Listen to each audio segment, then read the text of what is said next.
Hello and welcome back. If you haven't seen chapter 1, 2, 3, or...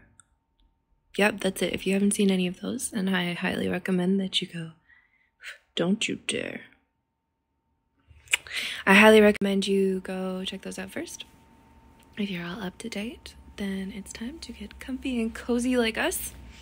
Sit back, relax, and enjoy. You ready? You ready? Nancy of Paradise Cottage by Shirley Watkins, Chapter 4. Ladies of Fashion. The little bedroom which Alma and Nancy shared together wore a gaily topsy-turvy appearance on that memorable night, quite as if it had succumbed to the mood of flighty joy which was in the air. The dresser, usually a very model of good order, except when Alma had been rummaging about it unchecked, was strewn with hairpins, manicuring implements, snips of ribbon, and the stems of fresh flowers. All the drawers were partly open, projecting at unequal distances, and giving glimpses of the girls' simple underwear, which had been ruthlessly overturned in frantic scramblings for such finery as they possessed. A fresh, slightly scented haze of powder drifted up as Nancy briskly dusted her arms and shoulders, and then earnestly performed the same attentions for Alma.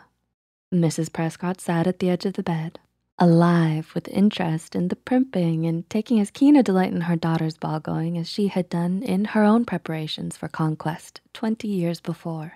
As critical as a Parisian modiste, she cocked her pretty head on one side and surveyed the girls with an expression of alertness mingled with satisfaction, such as you might see on the face of a clever businessman who watches the promising development of a smart plan, with elation, though not without an eye ready to detect the slightest hitch. Unquestionably, she was justified in pinning the highest hopes on Alma's eventual success in life, if sheer exquisite prettiness can be a safe guarantee for such. Alma, who had plainly fallen in love with herself, minced this way and that before the glass, blissfully conscious of her mother's and sister's unveiled delight in her beauty. Her yellow hair, bright as gold itself, spun into an aura of hazy filaments, was piled up on top of her head so that the curls escaped against the white, baby-like nape of her neck. Her dress was truly a masterpiece, and if there had been a tinge of envy in Nancy's nature, she might have regretted the skill with which she herself had succeeded in setting off Alma's prettiness until her own good looks were pale, almost insignificant beside it. But Nancy was almost singularly devoid of envy and could look with the bright, impersonal eyes of a beauty lover at Alma's distracting pink and white cheeks, at her blue eyes, which looked black in the gaslight, and at her round white neck and arms.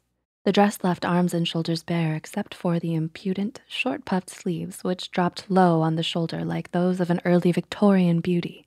Anything but Victorian, however, was the brief bouffant skirt, which showed the slim ankles and the little arched feet in their handsome slippers. "You're perfectly gorgeous, Alma. You've a legitimate right to be charmed with yourself," said Nancy, sitting down on the bed beside her mother to enjoy Alma's frank strutting and posings. "I am nice," agreed Alma naively, trying to suppress a smile of self-approval, which nevertheless quirked the corners of her lips. "You did it though, Nancy darling. I don't forget that, even if I do seem to be a conceited little thing." She danced over and kissed Nancy's cheek lightly, her frock enchanting her with its crisp rustlings as she did so. "Nancy, you will get something nice too. The next time?" "You should have made up a new dress for tonight anyhow, Nancy," said Miss Prescott, turning to inspect Nancy's appearance from the top of her head to the toes of her freshly ribboned slippers. Nancy colored slightly. It had not been a very easy task to overcome the temptation to blow herself, as Alma would have debonairly expressed a foolish extravagance, and it was not particularly soothing to have that feat of economy found fault with. If you think I look too dowdy, I'll stay at home, Mother," she said in a quiet tone that betrayed a touch of hurt pride. "You know it was out of the question for me to get another dress, and if you feel sensitive about my going to people like the Potterbridges and what I've got, why, it's absurd to attempt it at all." Mrs. Prescott was abashed. Then in her quick, sweet, impulsive way, so like that of a thoughtless, lovable little girl, she put her arms around Nancy's straight young shoulders. "Don't be cross with me, darling. I only said that because it hurts me to think that you have to deny yourself anything in the world. You are so sweet and so strong, and I love you so, my dear, that I cannot bear to think of your having to deny yourself the pretty things that are given to the daughters of so many other women." Instantly, Nancy unbent, and turning her head so that she could kiss her mother's soft hair, she whispered with a tender little laugh, "Before you begin pitying us, dearest, you can just remember that other women's daughters haven't been given a mother like you." And then, just like a boy, she felt embarrassed at her own emotion and the tears that had gathered in her eyes. She said briskly, "If anyone should ask me my candid opinion, I'd say that I'm rather pleased with myself. Only some inner voice tells me that I'm not completely hooked. Here, mother." By means of an excruciating contortion, she managed to indicate a small gap in the back of her dress just between the shoulder blades. "You do look awfully nice, Nancy," commented Alma. She paused reflectively a moment and then added, "You know, I suppose that at first glance, most people would say I was the prettier, because I'm sort of doll baby looking and pink and white, like a French bonbon. But an artist would think that you were really beautiful. I hit people in the eye like a magazine cover, but you grow on them slowly, like a Rembrandt or something." "Whew, we've certainly been throwing each other bouquets broadcast tonight," laughed Nancy, who was tremendously pleased nevertheless. "You'd better put your cloak on, Alma, and stop turning my head around backwards with your unblushing flattery. Isn't that our coach now?" The sound of wheels on the wet gravel and the shambling cloppity-clop of horses' hooves had indeed announced the arrival of the coach.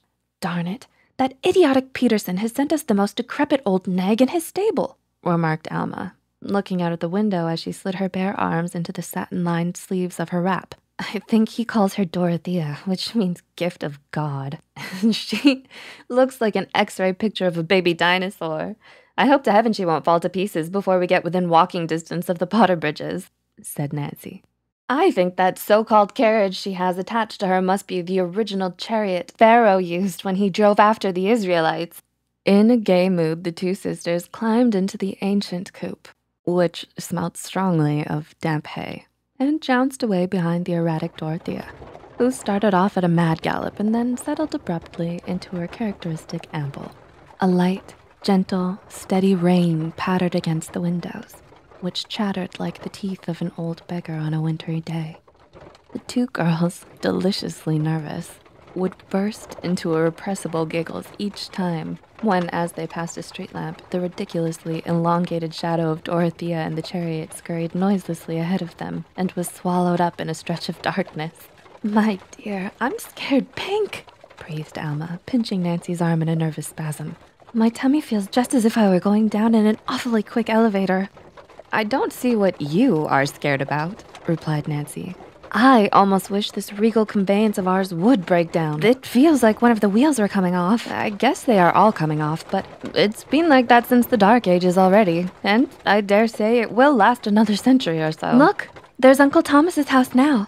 Doesn't it look exactly like something that Poe would write about? That one light burning in the tower window, with all the rest of the house just a huge black shape, is positively gruesome."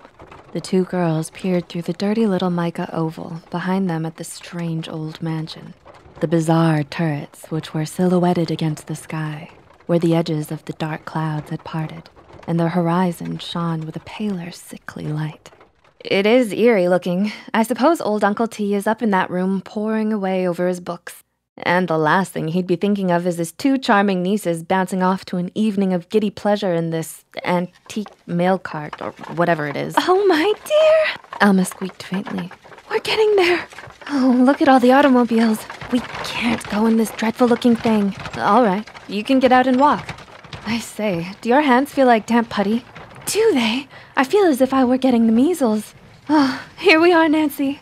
Alma's tone would have suggested that they had reached the steps of the guillotine. Dorothea alone was unmoved, and almost unmoving.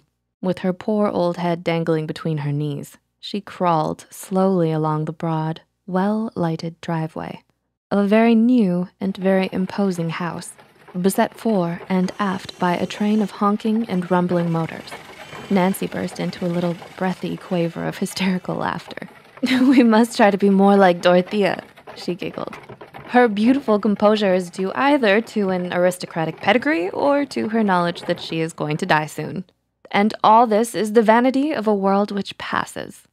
In spite of their inner agony of shyness, however, the two girls descended from the absurd old carriage at the broad steps and reached the door, under the footmen's umbrellas, with every outward appearance of well-bred sang-froid.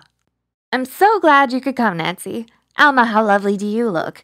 Don't you want to go upstairs and take off your wraps? Elise Potterbridge, a tall, fat girl dressed in vivid green, greeted them, and, with all the dexterity of a matronly hostess, passed them into the chattering mob of youths and girls which crowded the wide, brightly lighted hale.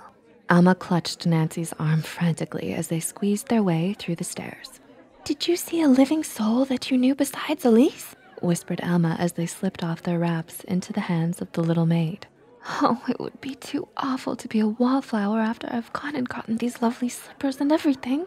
Don't be a goose. This is a good time. Don't you know one when you see it? Here, pinch your cheeks a little and stop looking as if you're going to have a chill.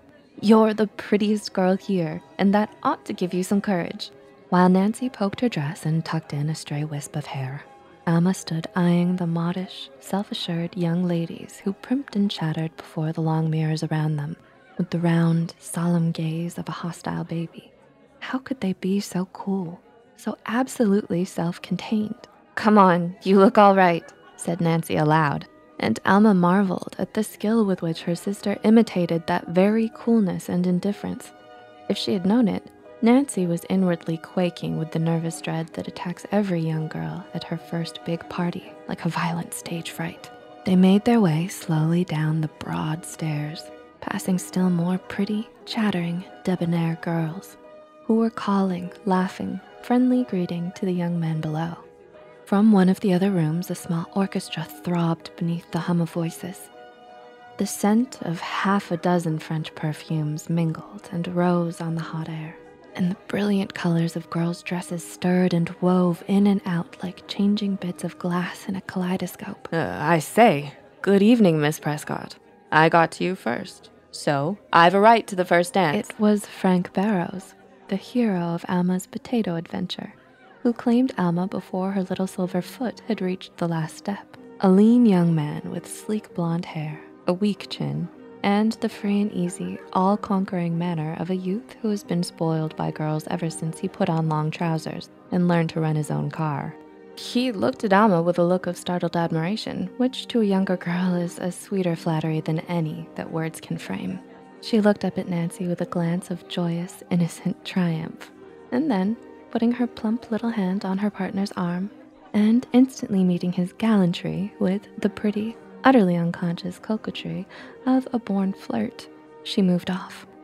Nancy, still standing at the foot of the stairs, watched the yellow head as it passed among the heads of the other dancers. That quick, happy glance of Alma's had said, "Forgive me for being so pretty. You are better and finer and more beautiful, but they haven't found it out yet." She stood alone, terribly shy, her smooth cheeks flushing scarlet and her bright eyes searching timidly for some friendly corner where she could run and hide herself away for the rest of the evening. Without Alma beside her to be petted and protected, she looked almost pathetically just what she was, a modest young girl who was peculiarly lovely and appealing as she stood, waiting with a beating heart to catch a friendly eye in all that terrible, gay, selfish throng of pleasure seekers.